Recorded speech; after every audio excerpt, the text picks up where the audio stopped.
In English grammar, auxiliary verbs, also known as helping verbs, and modal verbs play crucial roles in forming different tenses, moods, and voices. Let's dive deeper into what they are, how they are used, and some examples to make it clear. We'll also provide a small exercise to help solidify the understanding for this content.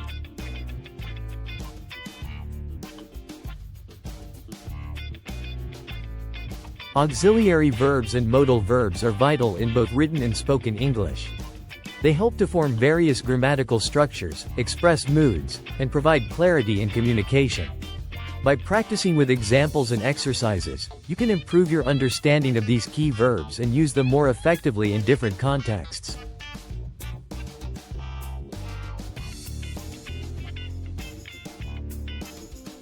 Auxiliary verbs are verbs that help the main verb in a sentence by adding additional meaning to the verb. They do not stand alone but work together with the main verb to form different tenses, voices, or questions. There are primary auxiliaries like be, have, and do, and modal auxiliaries that express necessity, possibility, permission, ability, or likelihood.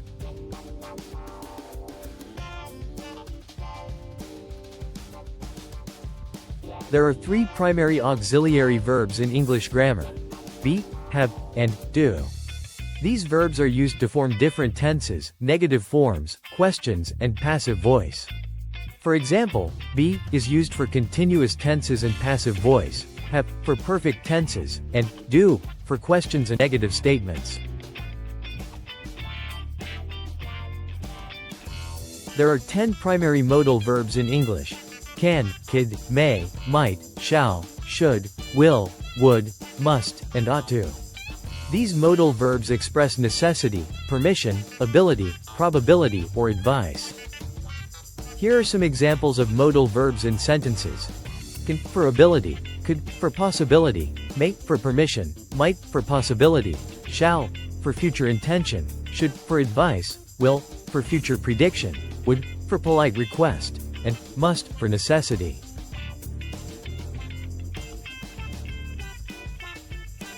Need, dare, and used to are called semi-modal verbs because they look like main verbs and modal verbs. For example, need can be used in sentences like, I need to go now, showing necessity. In writing, auxiliary verbs are crucial for maintaining clarity and expressing different grammatical structures.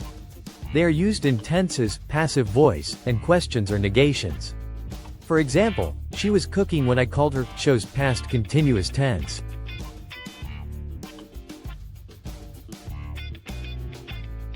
In spoken English, auxiliary verbs play an essential role in forming questions, negatives, and continuous or perfect tenses. They are often contracted for convenience. For example, I don't know is a contraction of do not. Let's practice using auxiliary and modal verbs with a quick fill-in-the-blanks exercise. This will help reinforce your understanding and usage of these verbs in different contexts. Auxiliary verbs and modal verbs are used in spoken English to form questions, express actions, and make polite requests.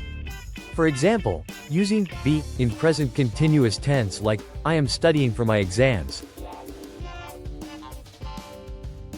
Using have in present perfect tense, such as, I have finished my homework, or in past perfect tense like, I had already eaten by the time they arrived. These forms help express completed actions.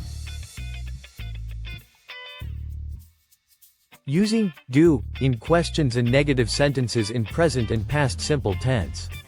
For example, do you like coffee? Or, I didn't go to the gym yesterday. These forms help in asking questions and making negative statements. Using can for ability and permission, could for polite requests and past ability, may for permission and possibility, and might for possibility and suggestion. These modal verbs help express different nuances in spoken English. Using may for permission and possibility, such as, may I use your phone? And might for possibility and suggestion, like, I might go to the gym after work. These verbs help express different levels of certainty. Using will for future actions, willingness, and predictions, such as, I will meet you at 7 p.m., and would for polite requests, preferences, and hypothetical situations, like, would you like a coffee, please? These verbs help express future intentions and polite requests. Using should for advice, recommendations, and obligation, such as, you should eat more vegetables, and must for necessity and strong recommendations, like, you must wear a seatbelt when driving. These verbs help express advice and necessity.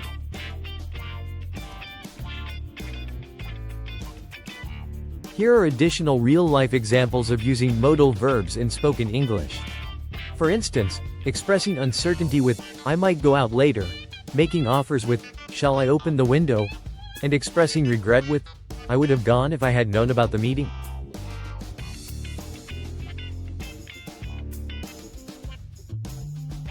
Let's do another quick practice exercise to fill in the blanks with the correct auxiliary or modal verb. This will further reinforce your understanding and usage of these verbs in different contexts. Auxiliary verbs and modal verbs are essential for smooth communication in spoken English. They help express actions, form questions, make polite requests, give advice, and talk about future events or hypothetical situations.